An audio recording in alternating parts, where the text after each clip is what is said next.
Baiklah, saya akan menjelaskan tentang profil anak berbakat yang mengalami penolakan. Sebelumnya, seperti yang kita ketahui, anak berbakat dikenal juga sebagai anak yang memiliki kemampuan-kemampuan dan prestasi-prestasi yang luar biasa. Anak berbakat dikenal dengan karakteristiknya yang luar biasa, baik dari segi kognitif, kreatif, hingga motivasi terhadap sebuah tugas. Selanjutnya, karakteristik anak berbakat yang cenderung menjadikan alasan kenapa ia mengalami penolakan di masyarakat.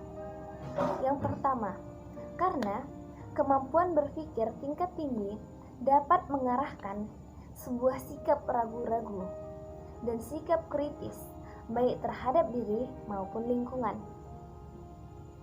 Yang kedua, kemampuan kreatif dan minat untuk melakukan hal-hal baru bisa menyebabkan anak berbakat tidak menyukai atau cepat bosan menghadapi tugas yang rutin. Yang ketiga, perilaku ulet dengan terarah pada tujuan yang sering tampak pada anak berbakat ke arah keinginan untuk memaksakan atau mempertahankan pendapatnya. Dan yang keempat, kepekaan dari anak berbakat dapat membuat mudah tersinggung, peka terhadap orang lain yang kritik. Dan yang kelima, semangat yang tinggi, kesiagaan mental dari para surya dapat membuat kurang sabar atau kurang toleran jika tidak ada kegiatan atau kurang tampak kemajuan dalam kegiatan yang sedang berlangsung. Mungkin sekian materi dari saya, akan dilanjutkan oleh rekan-rekan saya. Baiklah, saya Siti Fadila Supari akan melanjutkan menjelaskan materi yang sebelumnya sudah dijelaskan oleh Bani mengenai profil anak berbakat yang mengalami penolakan. Selain masalah yang berasal dari dalam dirinya, anak berbakat yang mengalami penolakan juga dapat disebabkan oleh adanya kesalahan dari lingkungan sekitarnya. Yang pertama, adanya hambatan dalam pendeteksian dan pendiagnosisan. Hal ini terjadi pada anak gifted, khususnya anak gifted visual spatial learner. Minimnya tenaga ahli pendeteksi sebagai akibat karena tidak adanya pemahaman maupun daftar periksa atau checklist pendamping bagi anak gifted visual spatial learner yang mengalami keterlambatan bicara ini, sehingga menyebabkan keraguan pendeteksian. Kedua, adanya hambatan pemahaman individu cerdas istimewa oleh pendiagnosis. Hingga sekarang, Indonesia, teori yang mendasari pemahaman individu cerdas istimewa masih menggunakan model pendekatan yang lama, yang tidak dapat menjangkau semua tipe anak cerdas istimewa. Yang ketiga, adanya hambatan pemahaman individu cerdas istimewa oleh guru. Hingga sekarang, yang dipahami oleh guru umumnya adalah bahwa seorang anak cerdas istimewa adalah anak yang mempunyai kecerdasan yang luar biasa dan tidak mempunyai masalah. Baiklah, kita masuk ke pembahasan faktor penyebab anak berbakat mengalami penolakan. Anak berbakat ditolak oleh lingkungannya, oleh teman sebaya, dan juga oleh lingkungan pendidikannya dapat disebabkan oleh beberapa faktor. Yang pertama, karena adanya sifat disonansi pada anak berbakat. Sifat ini cenderung membuat anak berbakat ingin selalu sempurna dan perfeksionis dan membuat orang di sekitarnya merasa tidak nyaman. Yang kedua adalah sifat sensitivitas atau sifat yang peka terlalu berlebihan. Nah, ini juga membuat orang di sekitarnya tidak nyaman dan akhirnya menolak mereka. Kemudian yang ketiga, anak berbakat memang memiliki karakteristik yang cenderung sempurna, tetapi karena kesempurnaannya itu membuat mereka menjadi pribadi yang memiliki banyak masalah dan membuat orang di sekitarnya tidak nyaman.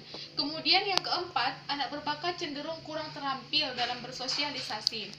Dan faktor yang kelima adalah anak berbakat itu tinggal di lingkungan yang mana lingkungannya tidak mengerti akan ciri, konsep, dan juga kebutuhan anak berbakat. Kemudian yang keenam, anak berbakat memiliki orang tua dan juga guru-guru yang memiliki ekspektasi yang terlalu tinggi kepada mereka. Ekspektasi ini membuat anak berbakat meragukan kemampuannya sehingga pada akhirnya dia tidak mampu melakukan apa-apa. Nah, ketika ia tidak mampu melakukan apapun, maka guru dan juga orang tuanya cenderung menolak mereka. Kemudian yang terakhir, berkaitan dengan anak berbakat yang memiliki disabilitas.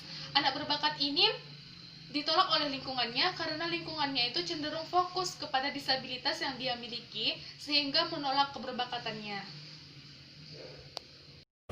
Baiklah, selanjutnya yaitu hasil bedah kasus melalui media sosial mengenai anak berbakat mengalami penolakan. Yang pertama itu kisah Mark. Dalam buku Student with Both Gift and Learning Disability yang dieditori oleh Tina M. Newman dan Robert J. Sternberg 2004 yang mengatakan itu kembali dikisahkan oleh Julia Ventil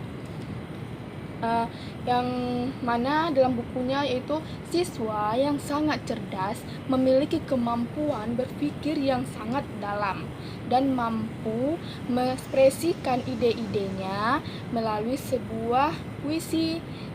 Selanjutnya yaitu total score EQ-nya adalah 137 dengan EQ verbal yaitu 128 dan performance yaitu EQ-nya yaitu hanya 140. Selanjutnya yaitu memiliki kemampuan spesial yang luar biasa dan sangat mahir dalam bidang struktur bangunan serta mampu membuat puzzle di usianya yang kedua. Selanjutnya yaitu tidak mampu menghafal hitungan perkalian dan selalu menghitung dengan jari-jarinya dan kemampuan pengorganisasiannya sangat buruk dan memiliki kesulitan dalam hal tulis menulis dengan tangan. Selanjutnya yaitu menurut Albert Einstein yaitu mengemukakan mengalami penolakan sejak kecil yakni sejak duduk di bangku sekolah dasar. Kemudian dianggap bodoh karena ia tidak bisa berbicara sepatah kata pun sampai berusia 4 tahun.